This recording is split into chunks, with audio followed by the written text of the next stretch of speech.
পিরোজপুরে বিএনপির দ্বিবার্ষিক কাউন্সিলে ভোট গণনার সময় হঠাৎই উত্তেজনা ছড়িয়ে পড়ে। মঙ্গলবার রাতে শহরের শিল্পকলা একাডেমিতে অনুষ্ঠিত এই কাউন্সিলে সদর উপজেলার ৭টি ইউনিয়নের ৪৯৭ জন কাউন্সিলরের মধ্যে ৪৮২ জন ভোট দেন। কিন্তু ভোট গণনার এক পর্যায়ে কয়েকজন ব্যক্তি হট্টগোল শুরু করলে তা মুহূর্তেই অডিটোরিয়ামের ভেতর ছড়িয়ে পড়ে।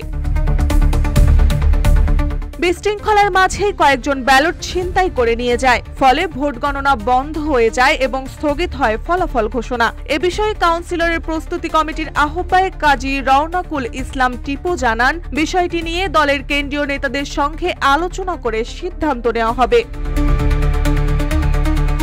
এদিকে সদর থানার ওসি মোহাম্মদ রবিউল ইসলাম জানিয়েছেন, ঘটনাস্থলে কোনো হতাহতের ঘটনা ঘটেনি এবং বর্তমানে পরিস্থিতি স্বাভাবিক রয়েছে। মার্জিয়া মৌ, রূপালী বাংলাদেশ।